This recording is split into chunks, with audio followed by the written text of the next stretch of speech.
Hello दोस्तों, अमरेश जी के classes में आप लोग का स्वागत है।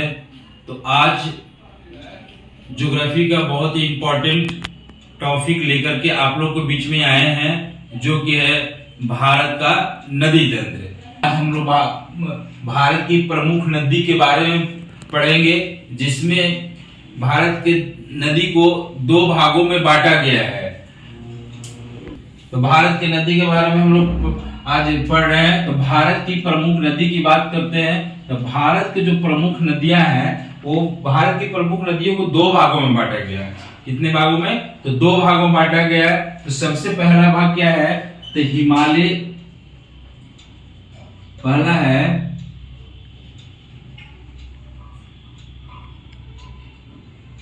हिमालयन अफवाह नदी तंत्र। क्या है? पहला हिमालयन अफवाह नदी तंत्र, और दूसरा है प्रायद्वीपीय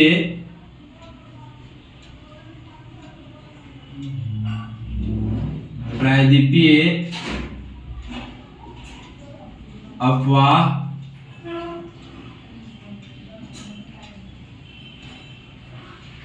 नदी तंत्र।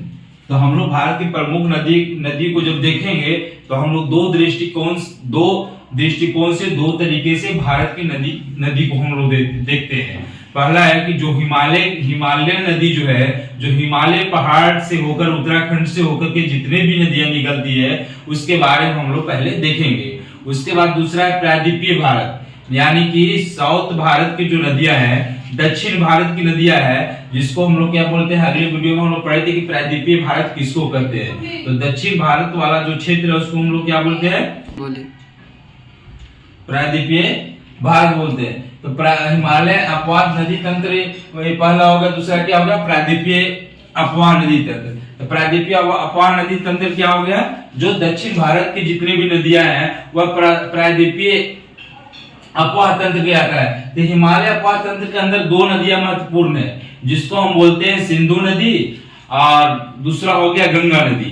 सबसे पहले सिंधु नदी हो गया, उसके बाद गंगा नदी, जो हिमालय नदी के अपवाह तंत्र के अंदर आता है, जिसकी बहुत सी सहायक, सिंधु नदी की बहुत सी सहायक नदियां हो गई, और गंगा नदी की बहुत सी सहायक नदियां हो गई। तो आज हम लोग गंगा नदी के बारे में विशेष रूप से देखते हैं, जो कि भारत के दृष्टिकोण से बहुत ही इंपॉर्टेंट है, साथ साथ बिहार के भी दृष्टिकोण से बहुत इंपॉर्टेंट है। जो भी स्टूडेंट बिहार स्पेशल एग्जाम के लिए तैयारी करते हैं, उनके लिए गंगा नदी तंत्र बहुत ही उपयोगी है। तो हम लोग आते हैं, देखते हैं हिमालय नदी तंत्र में हम लोग आज देखते हैं क्या? तो गंगा नदी तंत्र। क्या? गंगा नदी तंत्र। गंगा नदी तंत्र। आज हम लोग गंगा नदी तंत्र देखते हैं। तो गंगा नदी तंत्र हम देखते हैं। तो गंगा नदी तंत्र क्या है कि गंगा नदी तंत्र उत्तराखंड से निकलती है। ये गंगा नदी हो गया, गंगा नदी हो गया। देख, बिहार के उत्तर में जो है ये नेपाल आता है। बिहार के उत्तर में क्या है? तो नेपाल, यहाँ पर हमारा नेपाल आ जाता है। नेपाल ये एक ऐसा देश है जो कि बिहार से सीमा साझा करता है। नेपाल ये एक ऐसा देश है जो कि बिहार से क्या करता है? सीमा साझा करता है। तो सबसे पहले गंगा नदी तंत्र हम लोग पढ़ रहे थे। गंगा नदी का उद्गम स्थान कहाँ है? गंगा नदी कहाँ से निकलती है? तो गंगा नदी उत्तराखंड के गंगोत्री से निकलती है। गंगा नदी कहाँ से निकलती है? तो यहाँ पर उत्तराखंड है, उत्तराखंड के गंगोत्री से निकलती है। गंगोत्री उत्तराखंड के गंगोत्री हिमनद से निकलते हुए ये कहा? उत्तर प्रदेश होते हुए बिहार में प्रवेश करती है। तो गंगा नदी भारत के कितने राज्यों से होकर गुजरती है, उसके बारे में हम देखते हैं। तब जब गंगा नदी उत्तराखंड से निकलती है, तब भारत के लगभग 5 राज्यों से होकर गुजरती है, जिसमें आपका उत्तराखंड से होकर बाद देख लेते हैं। उत्तराखंड से निकलते हुए जब आती है तो यह कहाँ प्रवेश करती है? ये प्रवेश करते हैं यूपी में। यूपी में प्रवेश करने के बाद यह आती है बिहार में प्रवेश करती है। कहाँ भी करती है? तो बिहार में प्रवेश करती है। बिहार के बाद ये कहाँ जाती है? तो ये बिहार से ये झारखंड में प्रवेश करती है। कहाँ करती है? झारखंड में। और ये पश्चिम बंगाल होते हुए पश्चिम बंगाल होते हुए बांग्लादेश में जो है क्या करती है? बंगाल की खाड़ी में गिर जाती है। तो ये भी आता है कि गंगा नदी भारत के कितने राज्यों से होकर गुजरती है? गंगा नदी भारत में कितने राज्यों से होकर गुजरती है? तो ये पांच राज्य हो गए, जैसे उत्तराखंड हो गया, यूपी हो गया, बिहार, झारखंड और पश्चिम बंगाल। ये 5 राज्य से होकर गुजरती है। और गंगा नदी 2 देशों में बहती है। गंगा नदी कितने देशों में बहती है? तो दो देशों में बहती है। पहला, ये भारत से निकलती है, भारत के उत्तराखंड से निकलती है और कहां समाप्त हो जाती है? तो यहाँ पर ये पश्चिम बंगाल है, यहाँ पर बांग्लादेश है, भारत के पूरब क्षेत्र में बंगाल की खाड़ी है। तो ये हिमालय नदी बंगाल की खाड़ी में गिर जाती है। तो उत्तराखंड में जब उत्तराखंड के गंगोत्री से निकलती है तो यहाँ से गंगा नदी के रूप में उत्तराखंड से नहीं निकलती है। यहाँ से 2 नदी निकलती है, जिसका नाम रहता है एक अलकनंदा और एक अलकनंदा। और 2 नदी का संगम यहाँ पर होता है, 2 नदी का संगम होता है। उसके मिलन से गंगा नदी का निर्माण होता है। तो कौन किसी है? यहाँ पर एक नदी है जिसको बोलते हैं अलकनंदा और भागीरथी। क्या है? अलकनंदा और भागीरथी उत्तराखंड के गंगोत्री से दोनों बहते हुए, यहाँ से बहते हुए दोनों क्षेत्र से निकलते हुए आकर के यूपी में प्रयागराज के बाद मिल जाती है। वहां से क्या होता है? गंगा नदी का निर्माण होता है। जब यहाँ से अपना मैदानी क्षेत्र में भागीरथी और अलकनंदा के दोनों संयुक्त धारा जब बाहर निकलती है तो गंगा के रूप में वो जाना जाता है। तो जब भागीरथी, यहाँ पे भी प्रश्न आता है कि कौन सी 2 नदियों को मिलने से गंगा नदी का निर्माण हुआ है? कौन सी 2 नदियों के मिलने से गंगा नदी का निर्माण हुआ है? तो वहां पर कौन सी होगी? अलकनंदा और भागीरथी। जब ये उत्तराखंड से निकलते हुए यूपी में प्रवेश करती है, उत्तर प्रदेश में प्रवेश करती है, तो बहुत सी इसकी सहायक नदियां हैं। गंगा की बहुत सी ऐसी सहायक नदियां हैं जो कि बिहार में उसका संगम बनाती है। तो हम लोग सबसे पहले देखेंगे कि गंगा नदी की कौन सी सहायक नदी है और कौन कहाँ मिलती है। और उसके बाद देखें क्या है। तो जब उत्तराखंड से निकलती है तो उत्तराखंड से निकलने के बाद क्या है कि ये गंगा नदी बिहार के 2 भागों में बांटती है, उत्तरी बिहार और दक्षिणी बिहार। बिहार को गंगा नदी कितने भागों में बांटती है? तो 2 भागों में। कितने? उत्तर बिहार और दक्षिण बिहार। गंगा नदी के आप मैप जब देखिएगा तो पता चलेगा कि गंगा ये यहां से ऐसे गंगा बिहार का मैप जब आप देखेंगे तो देखेंगे कि इस तरीका से बिहार का मैप है और यहाँ से बीचों बीचों गंगा नदी प्रवेश करती है। माने कि बिहार के 2 भागों में बांटती है। इधर आपका हो गया दक्षिण का क्षेत्र हो जाता है और इधर हो जाता है उत्तर का क्षेत्र। तो गंगा नदी बिहार को कितने भागों में बांटती है? तो 2 भागों में बांटती है। तो सबसे पहले हम देखेंगे कि गंगा की सहायक नदियां कौन कौन सी है। तो सहायक नदियां देख लेते हैं।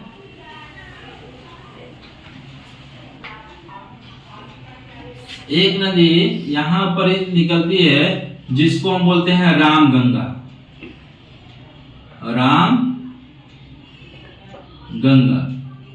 जिसको घाघरा भी बोला जाता है।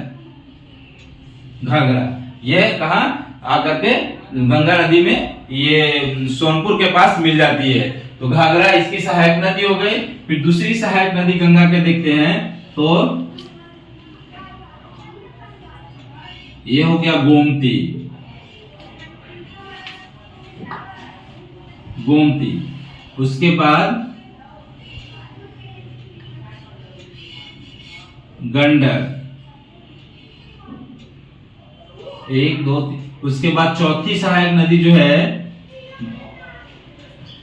गंगा का, जिसको हम बोलते हैं बूढ़ी गंडक।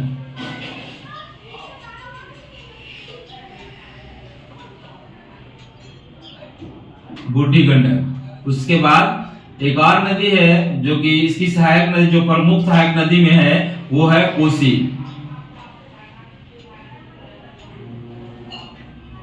कोसी।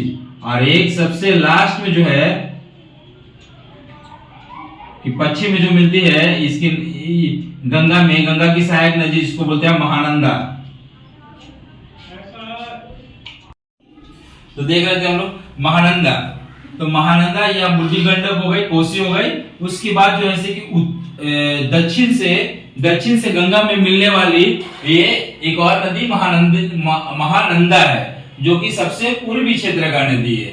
तो इसका दक्षिण आता है कि दक्षिण से क्रमवार ये आता है, प्रश्न में आता है जो भी एग्जाम, उसमें गंगा नदी का जो सहायक नदी है उसे इंपॉर्टेंट क्वेश्चन अक्सर एग्जाम में देखने के लिए मिलता है। उसमें क्या बोलेगा कि गंगा नदी की सहायक नदी कौन कौन सी है जो दक्षिण दिशा से आकर के गंगा में मिलती है।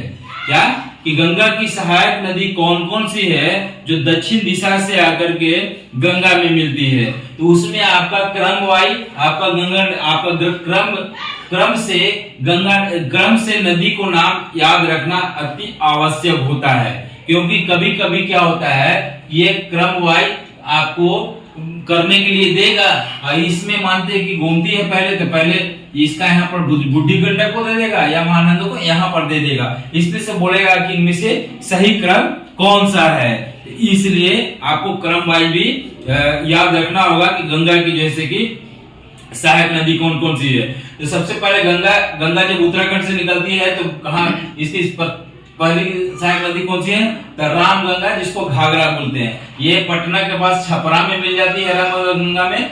उसके बाद रामगंगा के बाद गोमती आती है। गोमती के बाद कौन सी नदी आई, तो गंडक आ जाती है। गंडक के बाद फिर बूढ़ी गंडक आती है। तब फिर क्या होगा, कोसी आती है और महानंदा आती है। यानी कि ये 6 नदी इंपॉर्टेंट है जो दक्षिण से गंगा की ओर मिलती है। एक बार देख लीजिए कौन सी। तो सबसे पहले घाघरा मिलती है, उसके बाद गोमती मिलती है, तीसरा गंडक मिलती है, गंडक के बाद बूढ़ी गंडक हो गया, उसके बाद क्या हो गया, कोसी हो गया, उसके बाद महानंदा हो गया। तो घाघरा जो है कहाँ मिलती है, छपरा के बाद। और ये गंडक जो है, ये गंडक पटना में कहाँ मिलती है, गंडक जो है पटना में कहाँ मिलती है, तो ये आपका सोनपुर कहाँ मिलती है, सोनपुर और हाजीपुर के पास मिलती है गंगा में। ठीक है, आप जानते हैं कि सोनपुर विश्व के सबसे बड़ा पशु मेला है, वह किस नदी पर है, तो ये गंडक नदी के संगम पर ही स्थित है। सोनपुर मेला, सोनपुर मेला विश्व की सबसे बड़ा पशु मेला सोनपुर मेला जो है, यही गंडक नदी का किनारे स्थित है।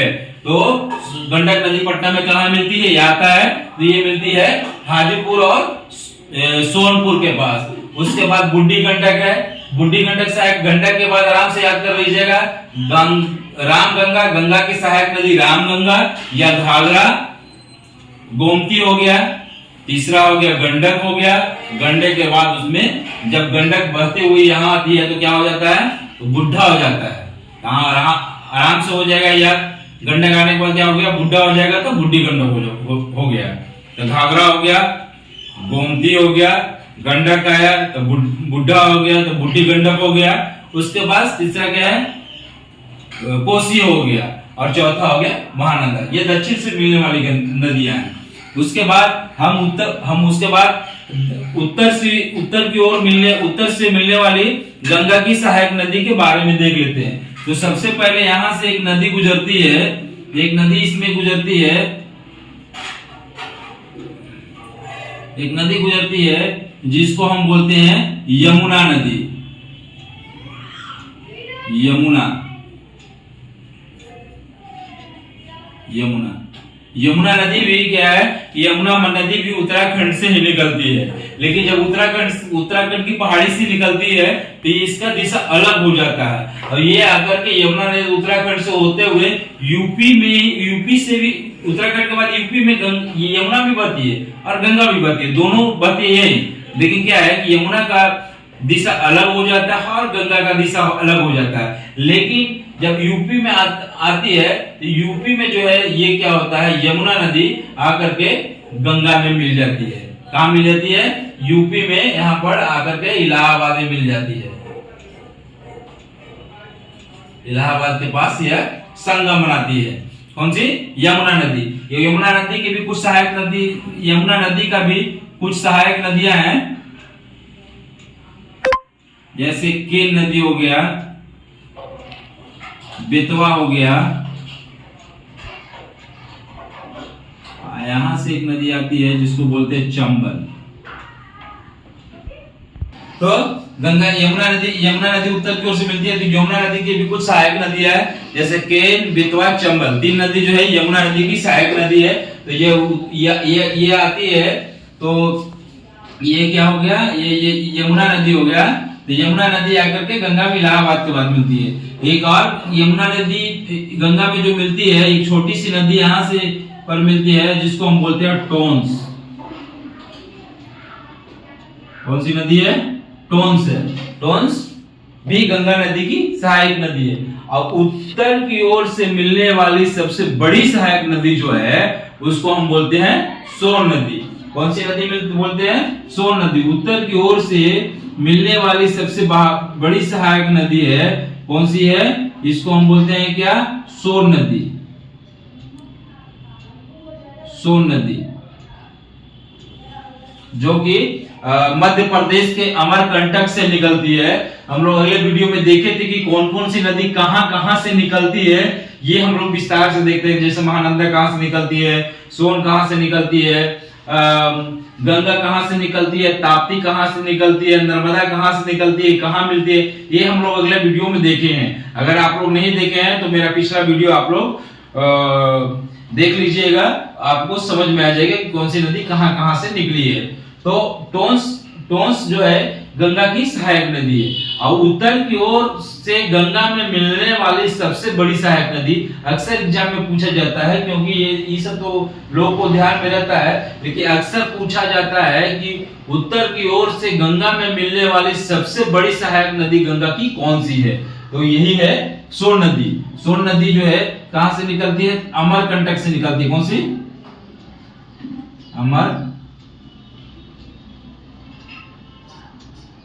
अमरकंटक की पहाड़ी से निकलती है, जो मैकाले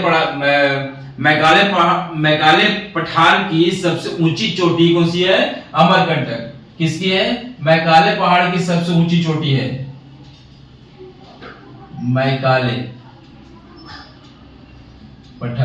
मैकाले पठार की सबसे ऊंची चोटी क्या है? अमरकंटक है। अमरकंटक से ही क्या निकली? सोन नदी निकली है। वहीं से महानंदा भी निकलती है, और एक और नदी है नर्मदा। तीन नदी जो है अमरकंटक से निकलती है। नर्मदा, उसके बाद सोन नदी हो गया, और एक होती है, एक ताप्ती, नहीं महानदी। तीन नदी जो निकलती है, एक महानदी निकलती है, ताप्ती निकलती है, और सोन नदी। तो सोन नदी कहाँ मिल जाती है? गंगा में मिल जाती है। तो ये आपका ये हो गया। उसके बाद हम बात करते हैं कोसी नदी। तो कोसी नदी बिहार में कहाँ मिलती है? तो एक जगह है यहाँ पर खगड़िया।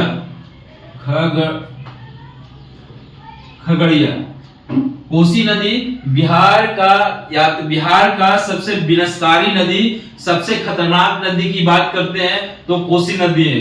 कोसी नदी सबसे भयानक दृश्य बिहार में देखने के लिए मिलता है, जिसको बिहार का शोक के नाम से भी जाना जाता है। बिहार में आता है कि बिहार के शोक नदी के नाम से किस नदी को बिहार के शोक के नाम से किस नदी को जानते हैं? तो यही जो है कोसी जो है, कोसी को ही क्या बोलते हैं? बिहार का शोक बोला जाता है। कोसी को क्या बोला जाता है? तो कोसी को बिहार का शोक बोला जाता है, बिहार का शोक। कोसी नदी को क्या बोला जाता है? बिहार का शोक बोला जाता है, क्योंकि सबसे ज्यादा ये रास्ता बनाता है। जब इसमें बाढ़ आता है तो एक भयानक दृश्य देखने के लिए मिलता है, जिससे लोग को रूह कांप जाता है। तो यार बहुत ही बिहार को ये कोसी नदी नुकसान करता है, बहुत से घर द्वार बहुत बेघर हो जाते हैं, इसीलिए इसको बोलते हैं ये कोसी, बिहार का शोक। कौन से? कोसी नदी। जितने भी नदियां हैं दक्षिण की ओर से गंगा में मिलने वाली जितनी भी नदियां हैं, वो सारा नदियां कहां से आती है? तो नेपाल से आती है, क्योंकि उत्तर में हमारा एक पड़ोसी देश है जिसको हम बोलते हैं नेपाल। तो ये सारा जो रामगंगा, गोमती, गंडक, बूढ़ी गंडक, कोसी, महानंदा जितने भी नदियां हैं वो नेपाल से आती है। तो ये आपका कोसी जो है गंगा में कहा मिलती है? तो ये मिलते हैं खगड़िया के बाद। इसके बाद महानंदा की बात करते हैं, ये भी नेपाल से ही आती है। तो ये महानंदा जो है, ये महानंदा बिहार में कहा मिलती है? तो बिहार में एक जगह है कटिहार जिला,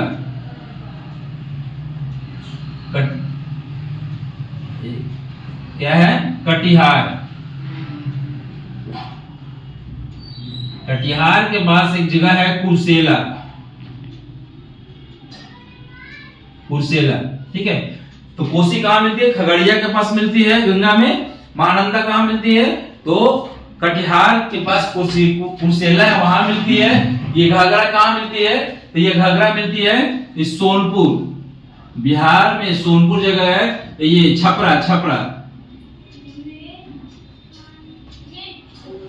छपरा में मिलती है। उसके बाद सोन नदी की बात करते हैं। तो सोन नदी कहाँ मिलती है? तो ये मिलती है आपका सोन नदी पटना में कहाँ मिलती है? एक जगह है मनेर के पास गंगा में जाकर के सोन नदी मिल जाती है। उसके बाद बात करते हैं कि बिहार के दृष्टिकोण, तो गंगा नदी बिहार के दृष्टिकोण से भी बहुत ही महत्वपूर्ण है। बिहार की बात करते हैं तो बिहार के बारे में बात करते थे। बिहार को दो भागों में गंगा नदी बांटती है। क्या करती है गंगा नदी? बिहार के दो भागों में बांटती है। कितने भागों में बांटती है? तो एक बार हम देखते हैं बिहार के बारे में कि बिहार के बारे में गंगा नदी की क्या स्थिति है। तो बिहार के बारे में बात करते हैं। बिहार के लिए भी बहुत ही इंपॉर्टेंट गंगा नदी है।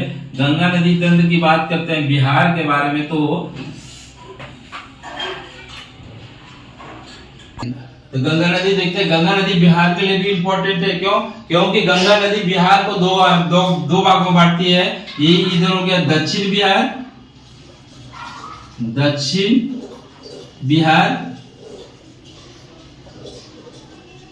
बिहार, ये इधर हो जाता है उत्तर बिहार।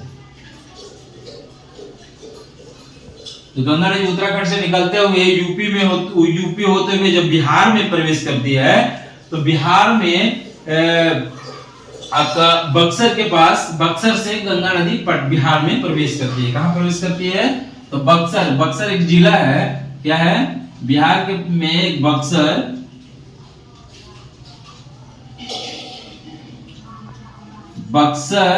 सबसे पहले आता है कि गंगा नदी बिहार में किस जिला से प्रवेश करती है। क्या का प्रश्न आता है कि गंगा नदी बिहार में किस जिला से प्रवेश करती है, या गंगा नदी का प्रवेश द्वार बिहार में कौन सा जिला है।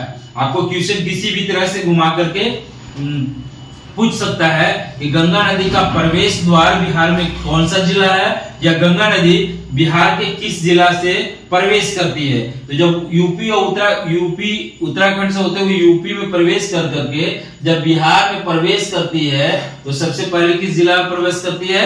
बक्सर जिला में प्रवेश करती है।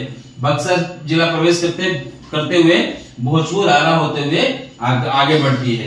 तो गंगा नदी बिहार के कितने जिलों में बहती है। एक भी और प्रश्न है बहुत इंपॉर्टेंट बीपीएससी का है कि गंगा नदी जो है बिहार के कितने जिलों में बहती है?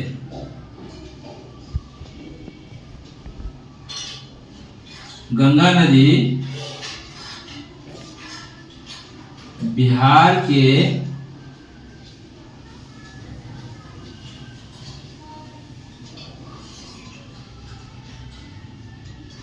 कितने जिलों में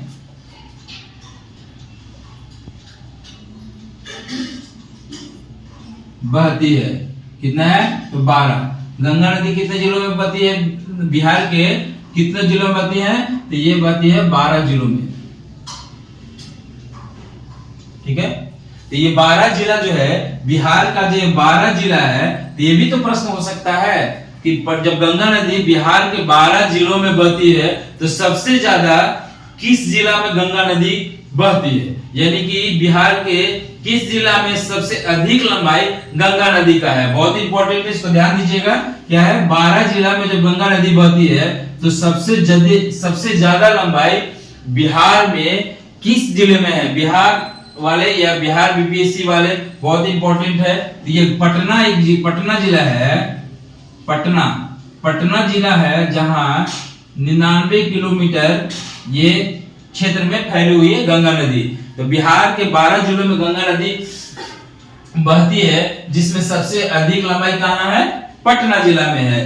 तो ये हो गया। उसके बाद इसकी सहायक नदी तो हम लोग देख लिए। अब गंगा नदी की बात करते हैं तो गंगा नदी बिहार के लिए भी इंपॉर्टेंट है, क्योंकि गंगा नदी के पानी से बिहार की कृषि कई हद तक बहुत ही निर्भर करता है। जो गंगा नदी आती है तो यहाँ से बहुत सारे जिससे ये नहर निकाले गए हैं, जिससे बिहार के विभिन्न जिलों में इस गंगा नदी के पानी से सिंचित किया जाता है।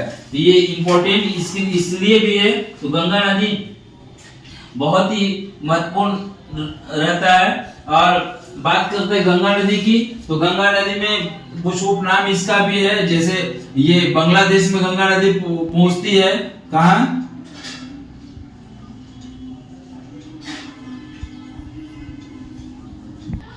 जब क्या है, गंगा नदी बांग्लादेश में पहुंचती है। कहां? बांग्लादेश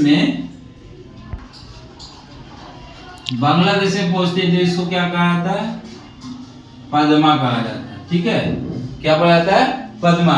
इसी का नाम भी गंगा नदी की एक और नाम है कि ये बांग्लादेश में इसको जमुना भी कहा जाता है। जमुना। ठीक है, जब सिंधु जो है ये ब्रह्मपुत्रा यहाँ से बहते हुए जब ये पश्चिम बंगाल में बांग्लादेश में मिलती है गंगा से, तो उसको हमको क्या बोलते हैं? यमुना बोलते हैं। इसको फिर बांग्लादेश में पद्मा भी। तो बांग्लादेश में 2 नाम से गंगा नदी को जाना जाता है, पहला पद्मा और दूसरा यमुना। ठीक है, तो ये इस तरीका से भारत के प्रमुख नदियां में गंगा नदी तंत्र बहुत इंपॉर्टेंट है। जितने भी क्वेश्चन इससे बन रहे थे लगभग मैंने सारा चीज लेने की 1-2 बार वीडियो को देखिएगा तो हम समझते हैं कि गंगा नदी से संबंधित जितने भी क्वेश्चन हैं आप लोग को याद हो जाएंगे। मैंने बहुत कोशिश की है कि गंगा नदी तंत्र से कोई भी क्वेश्चन नहीं छूटे। अब अगला वीडियो में हम लोग देखेंगे सिंधु नदी तंत्र और ब्रह्मपुत्रा नदी तंत्र। तो ये वीडियो आप लोग को देखने में अच्छा लगा होगा तो लाइक शेयर जरूर कीजिएगा और कमेंट में बताइएगा। जो भी त्रुटि होगा इसमें सुधार किया जाएगा। जय हिंद। अगर वीडियो को सब्सक्राइब नहीं किए हैं तो सब्सक्राइब कर लीजिएगा। जय हिंद दोस्तों।